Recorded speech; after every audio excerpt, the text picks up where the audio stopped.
In this video, we're going to walk through the process of installing WAMP on your Windows machine. I've already downloaded the WAMP 1.6 installer. It's simply an exe, an installing program like you would see any other program. So let's double click and start installing. The standard setup screen. I accept the terms. Next. I'm going to install the WAMP files in the C WAMP folder, so it's just easy to access. Hit next. It's asking me here whether or not I want to install the WAMP in this folder anyway. I'll just say yes. Setup, automatically launch WAMP on. No. This option here essentially asks you whenever you start up your computer whether or not you want to start the WAMP server when your computer starts up. I'm going to leave it off because I don't necessarily do PHP programming every time I turn on my computer. And the reason I'm leaving it off is because it will take up resources, memory, and so forth when it's running. So there's no point in doing that unless you have to. I'll show you how to manually start the WAMP server once we have it installed anyway. So I'm just going to hit next. At this point in the install, the program is basically asking us where do we want to put our WAMP root folder, our WAMP document root folder. Essentially, this is the folder where we would be placing our PHP files. In my case, since I installed it in the C drive, and we installed it C WAMP, and you notice that the www folder here is highlighted, I'm going to say go with that default. That's the default directory that they install all the your PHP files. Essentially, this www folder is the equivalent of the public HTML folder that you would see on a live Unix server. Or on IIS, it would be the equivalent of the inet pub folder. So I'm going to just leave it here to www, hit OK. Would you like to use Firefox as the default browser for WAMP 5?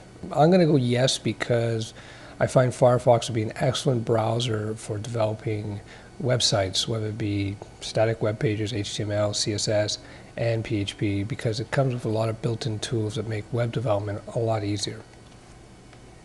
Alright, the setup wizard has completed its setup, and we're going to click finish. It's asking us whether or not we want to launch WAMP 5 now. I'm going to go yes.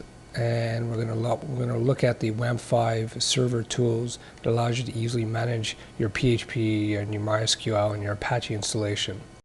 Those are the three programs that WAMP installs for you automatically. It really makes life a lot easier. So I'm just going to click finish. Okay, at this point the WAMP server has been successfully installed on our Windows machines. I'm just going to move the installer program out of the way here. And what we're going to do now is we're going to navigate to the C WAMP directory or folder in Windows. And here we are. And you're going to see that WAMP has installed, the installer has installed all these files. Now, these are all necessary for WAMP to do its stuff. The thing we're concerned about now is the www folder here, well, www folder.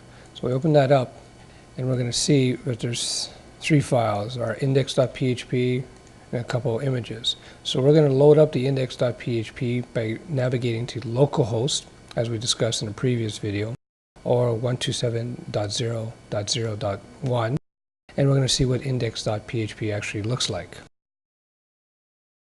I've launched Firefox, and I've opened up a new tab here, and we're going to just type in the localhost URL, which is the 127.0.0.1. Of course, I could have just written localhost and would have got us the same thing. So I'm going to leave it like this for now because it's done, it's easier. I'm going to hit go, and in any second we should see the default WAMP PHP index page, if you understand what I mean.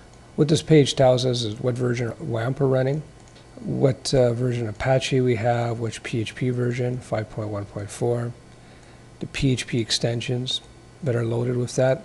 Now, PHP extensions are basically add-on modules to PHP that gives PHP extra capabilities. For instance, here we have a PHP module, extension rather, It allows PHP to work with XML easily. And you have XML and XML Reader. And there's a few other things as well in here. We'll get into some of these things within the video itself. I can tell you right now that MySQL hasn't been launched, and we're going to launch that in the next video because I'm going to show you the toolbar WAMP 5, I'm going to show you the WAMP 5 toolbar that makes it easy to start and stop MySQL and Apache Web Server. And it comes with a couple tools, PHP Info, which we looked at in our previous videos. Basically gives us detailed information about our installation of PHP. PHP which is a web tool that allows you to interact with MySQL. We'll be using that a lot. And yes, that pretty much covers what we need to see here.